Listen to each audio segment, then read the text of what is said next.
Commodity roundup में आपका स्वागत है। मैं हूं मनीषा गुप्ता और आज हम बात करेंगे कच्चे तेल पर, जहां पर फिर से एक रिबाउंड बनता हुआ नजर आया है। यानी कि $100 के आसपास की अब जो लेवल है वो कच्चा तेल यहां पर मेंटेन करता हुआ दिख रहा है।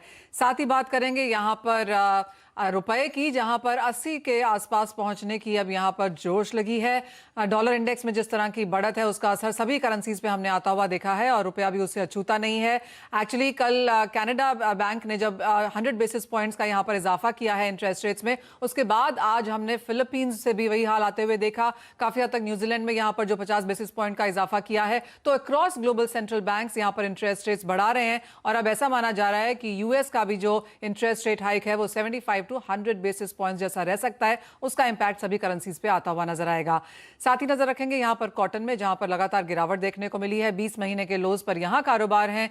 कैसे करें यहां पर कारोबार, जानने के लिए हमारे साथ हमारे गेस्ट हैं केडिया कमोडिटीज के डायरेक्टर अजय केडिया, कोटक सिक्योरिटीज के VP Ravindra Rao, India cotton association के फॉर्मर प्रेसिडेंट राकेश राठी भी हमारे साथ जुड़ेंगे कॉटन पर बात करने के लिए। लेकिन शुरुआत हम यहां से कच्चे तेल के साथ कर लेते हैं, क्योंकि हल्की सी तेजी के साथ यहां पर फिर से कारोबार है। दो चीजें जो बाजार नजर रखे हुए हैं, एक तो ये कि चीन की जो कच्चे तेल की मांग है जून के महीने में वो 4 साल के लोज पे गिरी है। दूसरी बात है president of US Joe Biden यहां पर फ्राइडे को सऊदी अरेबिया जाएंगे, तो क्लियरली किस तरह की बातचीत वहां से निकल के आती है उस पर रहेगी नजर। इसके अलावा चाइना का ट्रेड डेटा और हाउस प्राइसेस भी आज और कल में यहां पर रिलीज होने हैं। रविंद्र, कैसे देखते हैं आप ये सारे फैक्टर्स और क्या लगता है कच्चे तेल में जो गिरावट थी क्या वो अब थमती हुई नजर आ रही है? Good morning Manisha. मनीषा, मेरे हिसाब से क्रूड अगर हम ओवरऑल देखें तो अभी भी मिक्स फैक्टर्स के बीच में ट्रेड कर रहा है, क्योंकि वन साइड सप्लाई टाइटनेस है, क्योंकि रशिया यूक्रेन को लेके अभी भी आई थिंक बैकग्राउंड में टेंशन जारी है, लेकिन डिमांड डिस्ट्रक्शन भी दूसरे साइड पे हो रहा है। तो उस वजह से आई थिंक क्रूड में एक अपसाइड एक कैप हो चुका है। जैसे आपने बताया कि चाइना में भी इंपोर्ट्स थोड़े से डाउन हुए हैं, प्लस अगर कल की इन्वेंट्री भी देखें तो इन्वेंट्री में भी गैसोलीन और डिस्टिलेट बढ़ के आया है इन्वेंट्री, और गैसोलीन का जो डिमांड है वो भी कम हुआ even after the summer driving season. तो मेरे हिसाब से कहीं ना कहीं रिसेशनरी कंसर्न जो है वो प्ले कर रहा है मार्केट में, और मेरे हिसाब से एक रेंज ही रहेगा जब तक कि जो क्रूशल लेवल्स है वो ब्रीच नहीं होते। $92 in case of WTI and on the upside $102-103 का रेजिस्टेंस होगा। तो मेरे हिसाब से जब तक $92 होल्ड है तब तक कोई एक मेजर फॉल नहीं लग रहा है, क्योंकि बुलिश फैक्टर्स अभी भी मार्केट्स में मौजूद है। बाइडेन जी का जो विजिट है आई थिंक उससे भी कोई मेजर इम्पैक्ट नहीं होने वाला है, क्योंकि एक्सपेक्टेशन ये है कि सऊदी शायद से अपना प्रोडक्शन और नहीं बढ़ाएगा। तो मेरे हिसाब से it will be still in the overall range. थोड़ा सा बेरिश बायस हो सकता है। MCX की बात करें तो MCX में अराउंड 7,900 से 8,000 का एक इमीडिएट रेजिस्टेंस होगा, और डाउन साइड मेरे हिसाब से 7,550 का एक क्रूशल लेवल है। प्राइस एक्शन अगर देखे तो एक वेज ब्रेकडाउन है, लेकिन 7,550-600 के आसपास सपोर्ट ले रहा है। अगर वो ब्रीच होता है तो फिर 7,300 तक के लेवल्स हम देख सकते हैं। तो आई थिंक बेरिश बायस हो सकता है, but downside should be there should be a floor somewhere near $92। Okay Ajay, आपका व्यू क्या है? वेरियस फैक्टर्स का जिक्र तो किया मनीषा जी ने भी और रविंद्र ने भी। बहुत सारे कंसर्न्स हैं इन्फ्लेशन के, रिसेशन के, और चाइना के भी। अगर आप इंपोर्ट के नंबर्स देखेंगे क्रूड के तो वो भी जुलाई 2018 के लोअर लेवल्स पर आ चुके हैं। तो चिंता तो है, और इसीलिए अब आपके हिसाब से आप रेंज क्या देख रहे हैं कच्चे तेल की? क्या सजेशंस अपने क्लाइंट्स को दे रहे हैं इस तरह से क्रूड पर? नमस्ते दीपा जी। डेफिनेटली चिंता जरूर है, क्योंकि कल के जो इन्फ्लेशन नंबर आए हैं वो भी 41 साल के हाई पे आए। उसके बाद यूएस प्रेसिडेंट जो बाइडेन के जो स्टेटमेंट आए थे, द इन्फ्लेशन इज अनएक्सेप्टेबली हाई, और कहीं ना कहीं एक काफी इंपॉर्टेंटली बताया गया है कि एनर्जी इन्फ्लेशन ज्यादा इम्पैक्ट कर रहा है। तो मुझे लगता है कि नो डाउट कल 2-3 दिन की परसों जो गिरावट थी उसके बाद मार्केट कल कंसोलिडेट जरूर करता हुआ दिखाई दिया, बट इन ऑल जो फैक्टर्स दिखाई दे रहे हैं वो मंदी के ही दिखा रहे हैं कि ब्रांड 100 के नीचे मुझे लगता है 93-94 का ही रेंज डोमेस्टिक इंटरनेशनल में दिखाएगा। वहीं डोमेस्टिक मार्केट की बात करें तो रुपया काफी इंपॉर्टेंट है, जिस दिन से रुपए में कंटिन्यू गिरावट है। नो डाउट आरबीआई ने कुछ स्टेप्स भी लिए हैं, उसके बाद उम्मीद जताई जा रही है कि अगले हफ्ते थोड़ा रिलीफ मिलेगा, बट मुझे लगता है कि 72-50 का ओवरऑल हम अगर नेक्स्ट 2-5 दिन की बात करें, क्योंकि बिकॉज यूएस प्रेसिडेंट जो मिडिल ईस्ट भी टूर पे है, ये कहीं ना कहीं एक इंपॉर्टेंट अपडेट रहेगा, बिकॉज आउटपुट तो बढ़ाना पड़ेगा जिस ढंग से इकोनॉमी में, सभी इकोनॉमी में कहीं ना कहीं कंसर्न्स बन रहे हैं। तो आई एम एक्सपेक्टिंग कि ब्रेंट 92-93 तक का लेवल जब जबकि WTI 90 के करीब और डोमेस्टिक मार्केट में रुपए को देखते हुए almost at least we can expect के 70 to 50 तक का लेवल देखने मिल जाएगा। और बात रुपए की चली ही है तो रविंद्र कैसे देखते हैं आप रुपए में, क्योंकि अब 80 की श्योरिटी बाजार को बहुत जल्द होती हुई दिख रही है। बिल्कुल मनीषा, मेरे हिसाब से आज का जो रेजिस्टेंस था स्पॉट में वो अराउंड 79, 83, 84 का था, तो उसके आसपास ही ट्रेड कर रहा है। तो मेरे हिसाब से जो नेक्स्ट लेवल है that straight away comes to 80.80 और उसके बाद पॉसिबिलिटी है कि 81.80 तक के लेवल्स हमें दिख जाए। तो मेरे हिसाब से USD INR जो है वो बुलिश मोमेंटम में ही है, रुपी और थोड़ा सा वीक हो सकता है। हालांकि थोड़े बहुत करेक्टिव मूव आ सकते हैं, but I think every corrective move is a buying opportunity. So we are looking, initial target जो है वो अराउंड 80.80 का होगा और उसके ऊपर अगर जाता है तो it might extend till 81.80। Ajay, आपका व्यू क्या है? आपने भी जिक्र किया जैसे कि रुपए का, अगेन काफी सारे कंसर्न्स जो रुपए पर हावी हैं। FIs का आउटफ्लोज एक और इम्पोर्टेंट फैक्टर है रुपए की मूवमेंट के हिसाब से। अब तो 80-81 की तो चर्चा होनी शुरू हो चुकी है। कई ब्रोकरेज हाउसेस मान रहे हैं कि फेड 100 बेसिस पॉइंट तक का भी हाइक कर सकता है, जो कि फर्दर हर्ट करेगा। आपके व्यूज क्या हैं? बिल्कुल, सबसे बड़ी चिंता डोमेस्टिक मार्केट में हमें पता है कि जितना भी आउटफ्लो हुआ ये तो कंसर्न है। कच्चा तेल है, यहाँ पे भी हमने काफी विराम लगाया। जो नए ट्रांजैक्शंस के लिए जो RBI ने स्टेप्स लिए उससे भी रुपी को बेनिफिट मिलेगा। बट मुझे लगता है सबसे पहले हमें देखना है dollar index, because unless and until dollar में एक गिरावट नहीं स्टार्ट होती है तब तक रुपये को कोई बेनिफिट नहीं दिखेगा। इनफैक्ट आप ये देखिए, पिछले 6 महीने से सारे डेटा US के खराब आ रहे हैं, उसके बावजूद डॉलर कंटिन्यू तेजी दिखा रहा है। एक राउंडिंग बॉटम या कप एंड हैंडल फॉर्मेशन हुआ था 105.50 के ऊपर, जो दर्शाता है कि 109 तक का लेवल एटलीस्ट डॉलर इंडेक्स दिखा देगा। तो आई थिंक जब तक डॉलर इंडेक्स में गिरावट नहीं आती, रुपये में कोई स्कोप दिख नहीं रहा है कि इमीडिएट रिकवरी आ जाए। गवर्नमेंट स्टेप जरूर ले रही है, बट टेक्निकली अगर हम देखें तो 80-20 स्पॉट दिखा सकता है एक बार। बट हाँ, जुलाई मंथ में जो भी हाई बनेगा उसके बाद डॉलर इंडेक्स में भी हमें लगता है कि फेड की जो मीटिंग है जिसमें इंटरेस्ट रेट हाइक है, एक बार वो डिस्काउंट हो जाता है तो डेफिनेटली एक रिलीफ हमें अगस्त मंथ में दिखाई देने लग जाएगा। बट टाइमिंग मुझे लगता है 80-20 तक का लेवल हम रुपये में देख पाएंगे। यानी कि नेक्स्ट इंपॉर्टेंट इवेंट यहाँ पर 27 जुलाई की जो US फेड की मीटिंग है वही है। एक बार वो आउट ऑफ द वे हो जाए तो बाजार यहाँ पर कुछ सेटल होते हुए नजर आएंगे फिर से। लेकिन इन सब के बीच में रविंदर, सोने चांदी को एक धक्का जरूर लगा है। कल हमने प्राइसेस US में वापस गिरते हुए देखे, एशिया और यूरोप में यहाँ पर बढ़त थी, लेकिन US में जैसे ही इन्फ्लेशन नंबर्स आए हमने $20 की गिरावट यहाँ पर तुरंत सोने में बनते हुए देखी। बिल्कुल, आई थिंक अगर सोने को भी देखें तो दोनों साइड का प्ले है, क्योंकि इन्फ्लेशनरी फिगर्स जो प्रिंट आया है I think that is scary. 9.1% जो गोल्ड को actually as a safe haven, as a inflation hedge, जिसके वजह से पॉजिटिव होना चाहिए। बट दूसरी तरफ जो फेड टाइटनिंग है I think that is what is pulling the markets lower. जो 100 बेसिस पॉइंट का एक्सपेक्टेशन था before inflation numbers came out, it was around 7%। उसके बाद 44% बढ़ गया कि Fed might go for 100 basis point hike. तो उसके वजह से हमने एक प्रेशर देखा है, लेकिन इन्फ्लेशनरी नंबर्स जो है वो अभी भी स्कैरी है and I think some time और द अदर ये प्ले करेगा मार्केट में। गोल्ड में जो स्पॉट में जो सपोर्ट है वो अराउंड $17-20 का है। कल भी हमने देखा कि एक स्पाइक आया नीचे, लेकिन उसके बाद एक सॉलिड रिवर्सल आया है। तो मेरे हिसाब से जब तक ये 1720 के नीचे क्लोजिंग नहीं आता, I think we still have an outside chance कि एक पुल बैक रैली आएगी 1750-1780 तक। लेकिन अगर 1720 निकाल देता है on a closing basis, then we are heading toward 1670, जो कि बहुत ही एक मल्टीपल सपोर्ट जोन है जहां से मार्केट ने काफी बार एक रिवर्सल देखा है। तो मेरे हिसाब से levels to watch would be 1720 on the downside. अगर वो ब्रीच हो जाता है तो I think another $40-50 downside can't be ruled out. लेकिन जब तक वो होल्ड है I think it's a good risk reward. सिर्फ $10 का रिस्क है डाउन साइड, लेकिन अगर ऊपर ये निकल जाता है तो फिर 1750-1780 तक जा सकता है। तो मेरे हिसाब से लेवल्स को वॉच करना चाहिए, क्योंकि इन्फ्लेशन प्रिंट तो अभी इट इज हिस्ट्री, लेकिन अभी the watch would be on the Fed policy meeting. तब तक के लिए I think it might trade sideways, लेकिन अगर सस्टेन करता है 1720 तो मेरे हिसाब से एक पुल बैक रैली आनी चाहिए। रविंद्र, सिल्वर पर क्या व्यू है और साथ ही तमाम बेस मेटल्स पर कोई स्ट्रैटेजी है क्या? क्योंकि कमजोरी यहाँ पर लगातार बनी हुई है और उसी का एक इम्पैक्ट हम सिल्वर पर भी देख रहे हैं। क्या सजेशन है यहाँ? वेल सिल्वर में भी अगर हम देखें तो 56,000 का जो सपोर्ट है वो काफी अच्छी तरीके से होल्ड कर रहा है मार्केट। और I look at the international markets, क्योंकि स्पॉट सिल्वर में जहां से हमने ब्रेकआउट देखा था फ्रॉम $18-19, प्राइसेस उसके आसपास ही आया है। तो normally in technical language we say whenever there is a throwback, वहां से एक अच्छी बाइंग आती है, and that is what is happening at the lower levels. We are seeing buying happening. तो मेरे हिसाब से जब तक कि $18 होल्ड है सिल्वर में, it's a very good opportunity from a short to medium term perspective.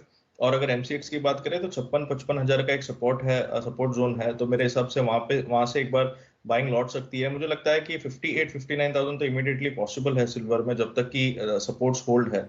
और गोल्ड में भी जैसे मैंने बताया सपोर्ट पर है, तो we can't rule out a pullback rally in silver. Base metals की बात करें तो बेस मेटल्स में हमने कंटिन्यूअस हैमरिंग देखी है। चाइना वायरस कंसर्न्स है, लेकिन अगर चाइना में भी देखें तो कॉपर के imports slowly and steadily it has resumed, imports figures are good। तो मेरे हिसाब से कॉपर में भी एक सपोर्ट आना चाहिए। 620 का सपोर्ट जोन, 620 से 630 का एक सपोर्ट जोन है।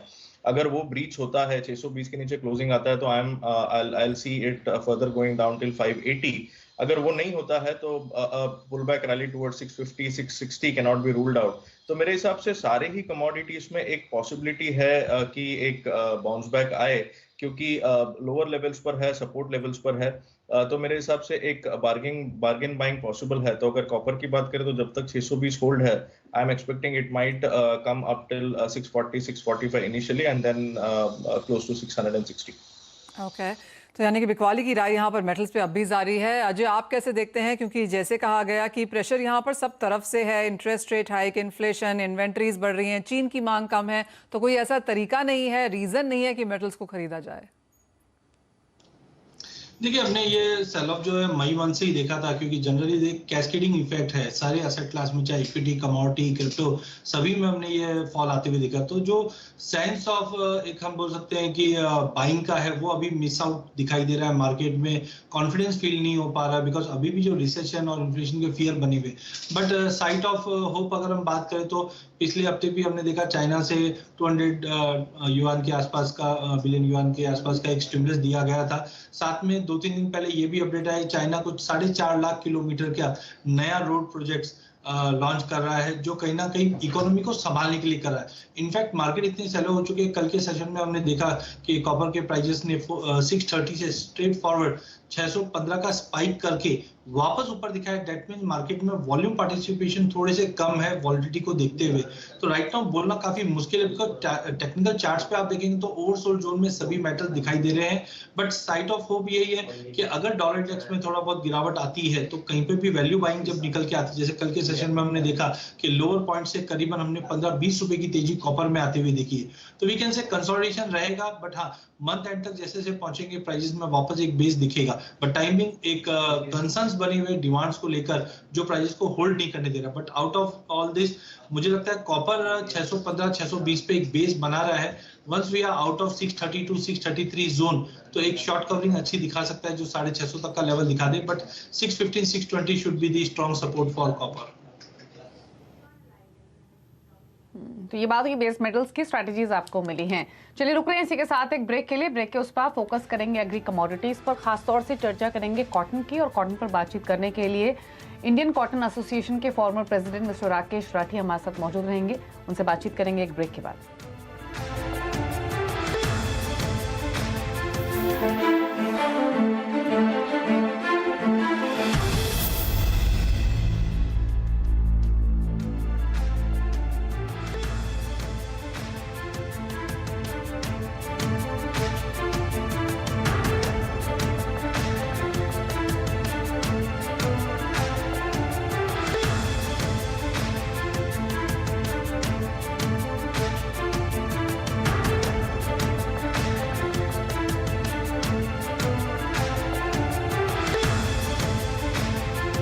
Mongia Steel.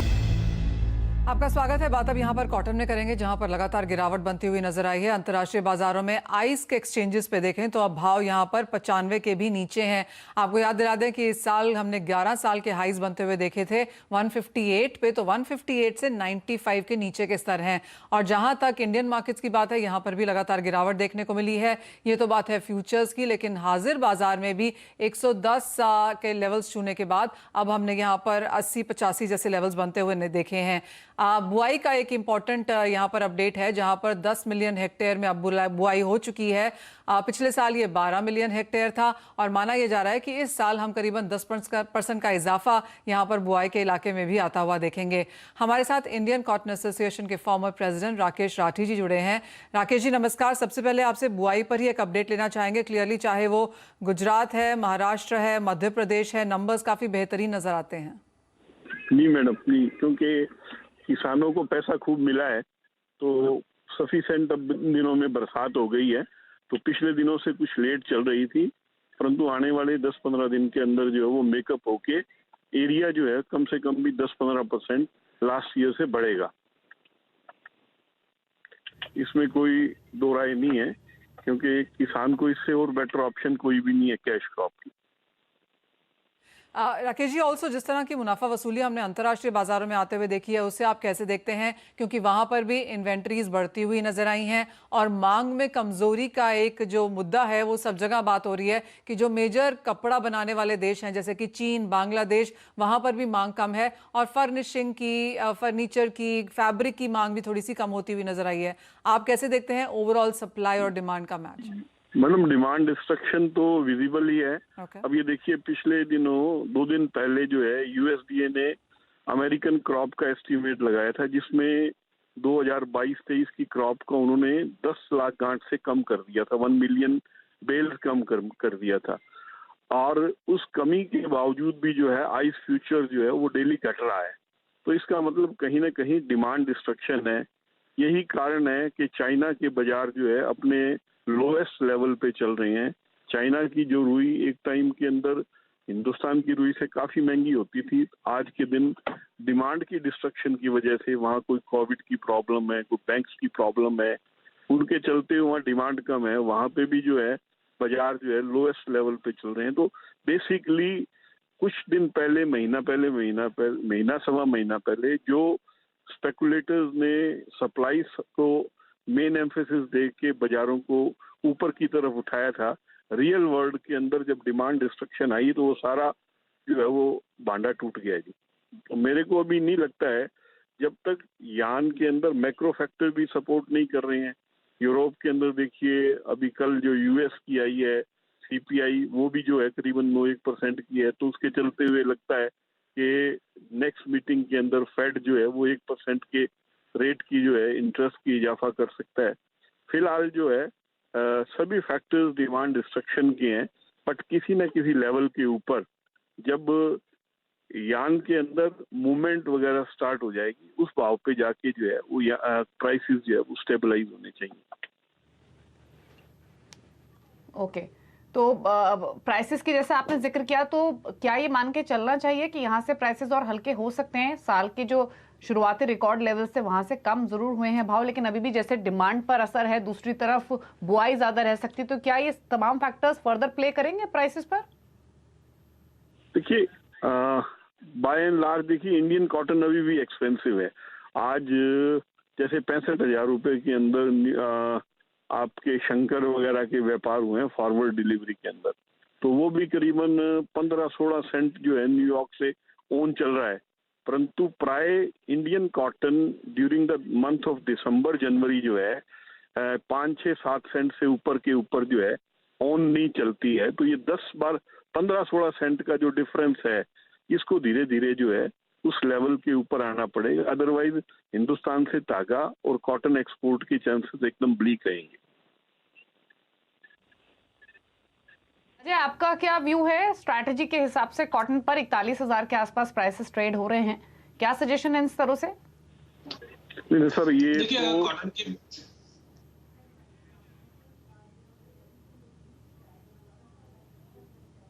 जी अजय।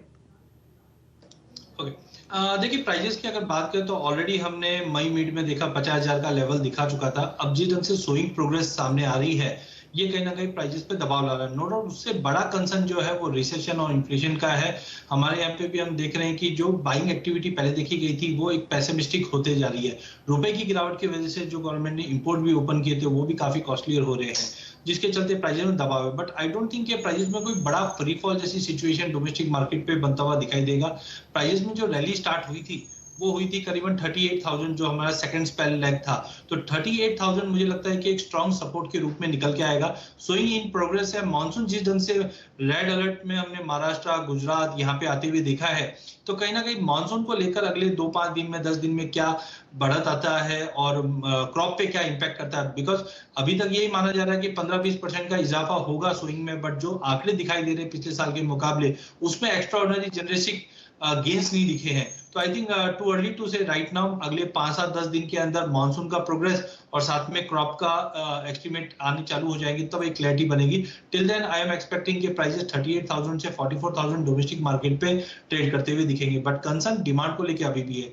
एक चीज और है, चाइना के जो स्टॉक लेवल्स है वो काफी कम है। तो कुछ खबर 2-3 दिनों से चल रही है कि चाइना बाइंग कर सकती है। तो लेट्स होप कि अगर चाइना ने पिछले 3-4 दिनों में काफी एक्टिविटी भी दिखाई है इकोनॉमी को संभालने के लिए, अगर कुछ वैसा अपडेट आता है तो ग्लोबल मार्केट में थोड़ा थोड़ा बाइंग स्टार्ट हो जाएगा, बट टाइमिंग मार्केट दायरे में रहेगा।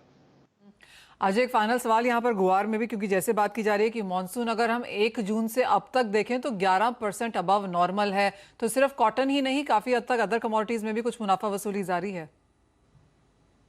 बिल्कुल मानसून काफी इंपैक्ट कर रहा है पूरे एग्री पैक के अंदर। जैसे हमने मानसून का प्रोग्रेस बढ़ते हुए देखा, सभी एग्री के अंदर जबरदस्त गिरावट थी, उसमें गवार भी था। बट हमें देखना चाहिए कि गवार में जो गिरावट है वो मई मंथ से ही स्टार्ट हो गई थी, मतलब प्राइजेस इसको डिस्काउंट कर गया है। और पिछले 5-7 दिनों में हमने देखा प्राइजेस ने 5,000 का एक साइकोलॉजिकल लेवल है वो कंटिन्यू होल्ड कर रहा है। मुझे बड़ा ट्रिगर जो लग रहा है गवार गम में वो यूएस क्रूड ऑयल प्रोडक्शन का रहेगा। जिस ढंग से रिक्स में कंटिन्यू वापस बढ़ोतरी आ रही है और जो ये टूर है यूएस प्रेसिडेंट का मिडिल ईस्ट का, ये काफी इंपॉर्टेंट रहेगा, क्योंकि यूएस प्रोडक्शन बढ़ाने के लिए अपडेट अगर रखता है तो कहीं ना कहीं गवार को बूस्ट मिलेगा। बट टाइमिंग 5450 का एक इंपॉर्टेंट रेजिस्टेंट है, वो तोड़ता हुआ अभी दिखाई नहीं दे रहा है जब तक मानसून सोइंग काफी अच्छी हुई है। तो 5450 का एक रेजिस्टेंट ध्यान में रखिए। अगर उसके ऊपर अगर मार्केट निकलता है तो डेफिनेटली एक अच्छा पुलबैक हम 5700-5800 का लेवल गवार सीट में भी देख पाएंगे। ओके, चलिए, तो ये स्ट्रैटेजीज आपको मिली हैं कॉटन पर, बाकी एग्री कमोडिटीज पर भी। शुक्रिया अजय और राकेश जी आपका भी आने के लिए शो में और अपने व्यूज देने के लिए। इसी के साथ मुझे मनीषा जी को दीजिए इजाजत। ब्रेक उस पर देखिए फ्यूचर एक्सप्रेस। नमस्कार।